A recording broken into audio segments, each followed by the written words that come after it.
कि सामान्य बीमारियों का भी इलाज अस्पतालों में नहीं है। और जिस तरह की सूचनाएं हर दिन मिलती हैं और अस्पतालों की जो तस्वीरें देखने को अखबार में मिलती हैं, बड़ा दुख होता है कि जो सरकार ये दावा करती हो कि डबल इंजन की सरकार है और सब व्यवस्थाएं पहले से बेहतर हो गई हैं, और केवल लखनऊ नहीं, दिल्ली और बड़े बड़े महानगरों में भी ये बड़े बड़े प्रचार के होर्डिंग लगे हैं कि इतने हमने मेडिकल कॉलेज बना दिए हैं। अगर सूचनाएं जो मिल रही हैं और डेंगू जैसी बीमारी का जो सरकार इलाज ना करा पा रही हो, वो सपना देख रही है $1 ट्रिलियन इकोनॉमी का, और डेंगू सामान्य बीमारी है, किस ऐसी है बीमारी जिसका इलाज नहीं है, ये तो सरकार बताएगी। लेकिन जो सूचनाएं आई हैं, क्या दुख नहीं होता कि आपकी पार्टी के नेता, पूर्व सांसद, उनके बेटे को हॉस्पिटल में एडमिशन ही नहीं हुआ, वो एक अस्पताल से दूसरे अस्पताल और दूसरे अस्पताल के बाद सबसे प्रीमियर हॉस्पिटल या सबसे प्रेस्टिजियस इंस्टीट्यूशन में गए और स्टेशन पे पड़ा रहा उनका बेटा, उसकी जान चली गई। अध्यक्ष महोदय, सरकार ने क्या किया? सरकार अगर जिम्मेदारी समझती तो क्या माननीय सदस्यों की कमेटी नहीं बन सकती थी? जो यहां माननीय सदस्य जीते हुए लोग हैं, ये जो सदन में बैठे, क्या इनकी कमेटी बनकर के नहीं देख सकती थी? यही नहीं, एम्बुलेंस का इंतजार करिए। आप एम्बुलेंस बुलाना चाहते हैं, एम्बुलेंस नहीं आएगी आपके पास। कहो एम्बुलेंस में जान चली जाए, और अगर अस्पताल पहुंच गए तो स्टेशन नहीं है, लोग अपने कंधों में गोदी में रख करके या दो परिवार के 2 सदस्य लेकर के जा रहे हैं, ये स्थिति है। और अस्पताल में बेड नहीं, 2-2 भर्ती थे। जिस समय डेंगू अपने पीक पे जब डेंगू था तो अस्पतालों में एक बेड पर 2-2 मरीज थे, राजधानी में थे। और अगर राजधानी में यह स्थिति है तो दूसरी जगह क्या स्थिति होगी प्रदेश के किस दूसरे कोने में? जो कहां घूमे, कहां जाए मरीज? सरकार बताए कि अगर डेंगू है तो सरकारी अस्पताल में इलाज क्यों नहीं मिला, और सरकारी अस्पताल से अगर वो प्राइवेट हॉस्पिटल में चला गया तो अनाप शनाप पैसे लेना, कोर्ट में दवा दे देना, उसका लाखों खर्च करा देना, उसके बाद भी नहीं जान बच रही है।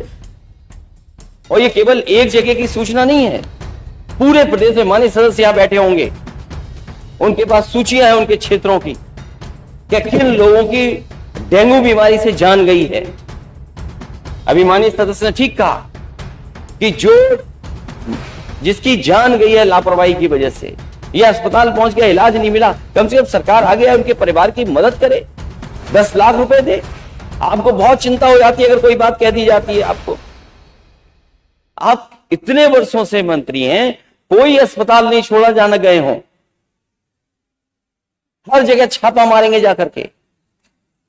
मुझे याद है मैंने पिछले सदन में भी कहा था, जहां सूचना दे दी कि यह स्थिति है सीएससी की, 2 घंटे में सफाई करा दी।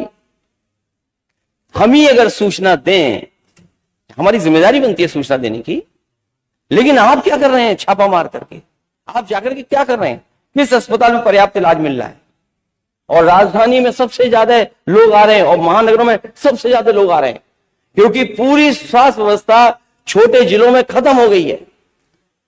आप यहां का पीजीआई उठा लीजिए, आप लोहिया इंस्टीट्यूट उठा लीजिए, बलरामपुर हॉस्पिटल उठा लीजिए, सिविल हॉस्पिटल उठा लीजिए, और इसके साथ साथ जो प्राइवेट संस्थान है, जब सरकारी अस्पताल में इलाज नहीं है तो मजबूरी में गरीब प्राइवेट में जा रहा है, और प्राइवेट में जाकर के उसके साथ लूट हो रही है।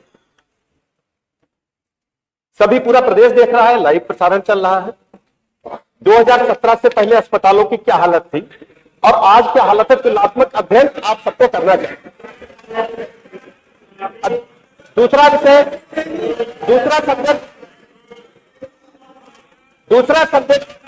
दूसरा मैं पॉइंट पे आता हूं।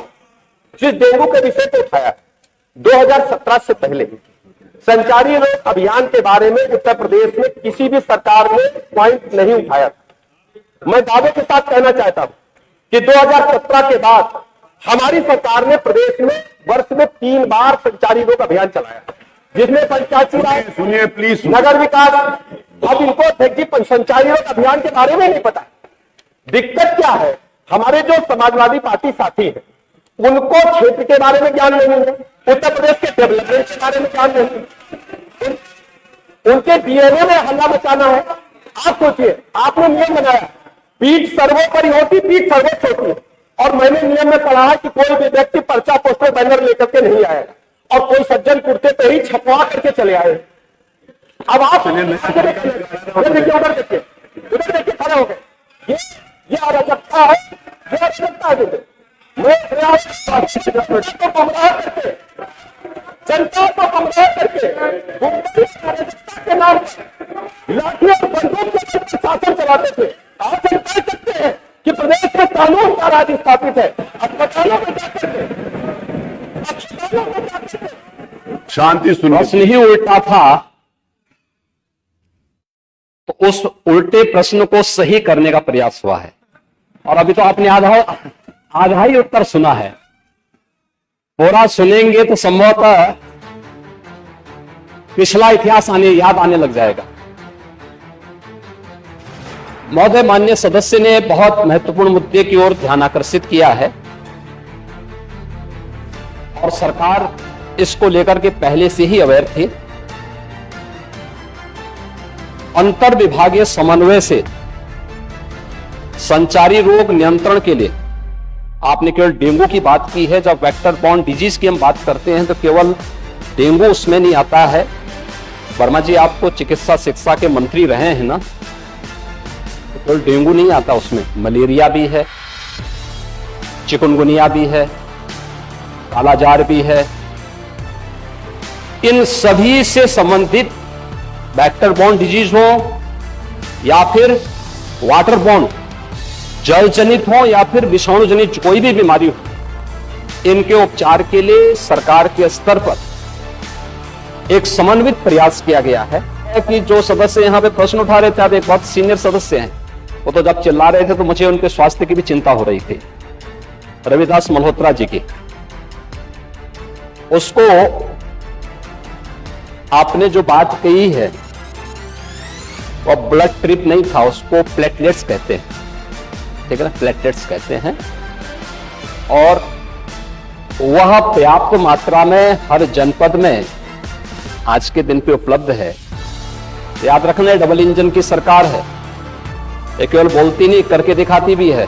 प्रदेश के अंदर 10 करोड़ लोगों को आयुष्मान भारत और मुख्यमंत्री जन आरोग्य योजना के अंतर्गत 5 लाख रुपए सालाना स्वास्थ्य बीमा का कवर भी ये सरकार उपलब्ध करा रही है। मुख्यमंत्री राहत कोष से हम चेहरा देख करके पैसा नहीं देते हैं।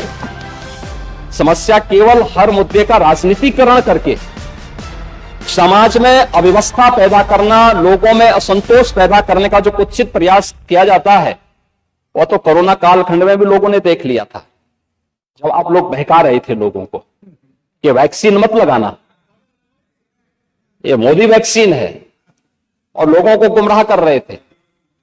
परिणाम क्या है? मोदी जी के शासनकाल में, उनके मार्गदर्शन में, हमारे वैज्ञानिकों के द्वारा बनाई गई दोनों वैक्सीन दुनिया की सबसे प्रभावी वैक्सीन पैदा करने का जो कुत्सित प्रयास किया जाता है, वो तो कोरोना कालखंड में भी लोगों ने देख लिया था। वो मिल भी जाता, लेकिन वहां रहकर के वो कभी नहीं मिलना। पूर्वांचल में क्वालिटी एजुकेशन और एक्सीलेंट प्लेसमेंट के लिए राष्ट्रीय और अंतर्राष्ट्रीय पुरस्कारों से सम्मानित KIPM गीडा गोरखपुर